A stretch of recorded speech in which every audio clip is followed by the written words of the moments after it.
Think about the last time you checked your balance before paying rent, buying groceries, or moving money to someone else. The screen looked simple, but the whole moment depended on trust. First Carolina Financial Services is trying to bring that trust story to Wall Street, and that makes this IPO worth slowing down for. This IPO preview on the cursor stocks is about FCBM, the short stock market nickname people will use to find First Carolina Financial Services, Inc. The question to carry through the whole story is simple. What would have to be true for this IPO to actually make sense? With a money business, the answer starts with trust. You probably don't know this company name yet, and that's part of the point. This is not a flashy app, a restaurant chain, or a product you can hold. It sits in the world where people expect their money to be handled carefully. When money is the product, confidence is not decoration. It's the business. An IPO is the moment a private company starts selling pieces of itself on the stock market.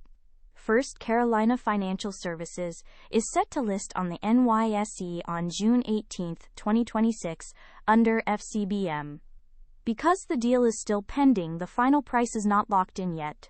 The expected price range is between $14 and $16 per share. A share is just a tiny ownership piece of a company.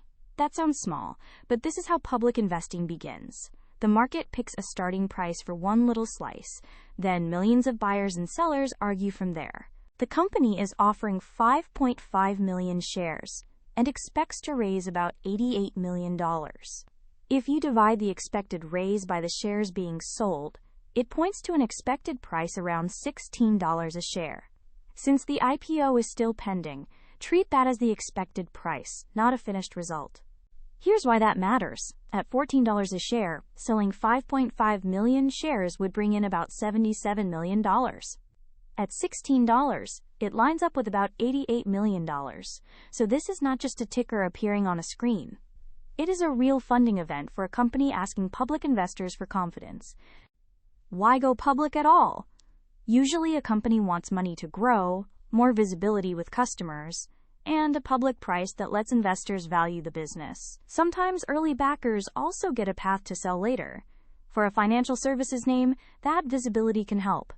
But it also means the questions get louder. Now come back to that bank app moment. A financial business doesn't win because the screen looks nice. It wins by keeping customers, handling money carefully, earning interest or fees, and avoiding mistakes that damage trust. The tricky part is that the simple everyday moment depends on a lot of quiet discipline behind it. That sounds steady, and steady can be attractive.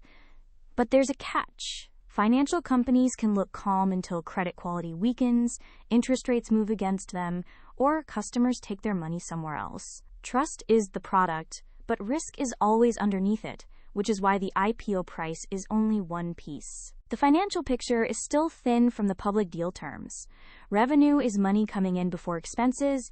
Profit is what is left after the bills are paid. Without those figures, a new investor should not pretend the business is easy to judge from the IPO size alone. That missing picture does not automatically make the IPO bad. It changes the job. Instead of asking, "Is this cheap?" the better question is the one we started with.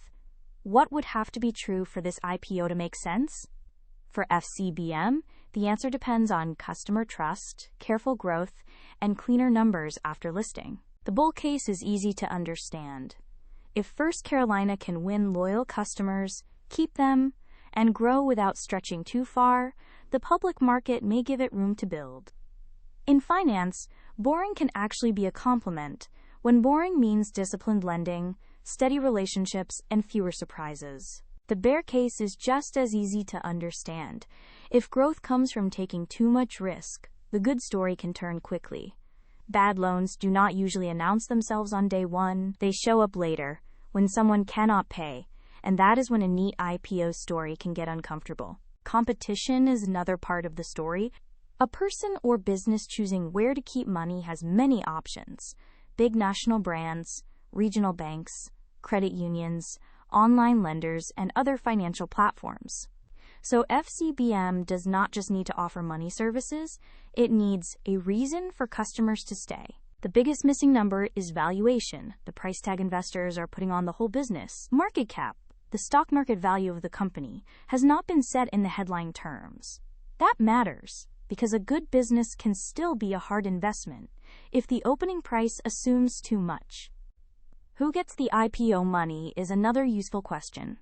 If the shares are newly issued, the company gets cash, but existing owners own a smaller slice. That is dilution. If insiders are selling, more money may go to old owners. The final prospectus details decide how clean that story looks. After it lists, watch 3 plain signals. First, whether customer growth is real. Second, whether revenue turns into profit instead of just activity. Third, whether credit quality stays healthy. For a financial company, growth only counts if the money coming back is as reliable as the money going out. So here is the balanced read. First Carolina Financial Services is not a flashy story. It is a trust story with a pending NYSE IPO, 5.5 million shares, and an expected $88 million raise. The dream is steady financial growth. The doubt is whether investors will have enough proof at the opening price. Bring it back to that balance check on your phone. You now know how to read this IPO story. What it sells, who needs it, what could go right, what could break, and what numbers are still missing. Follow the cursor stocks for more IPO stories explained without the fog. This video is for information and education only, not financial advice.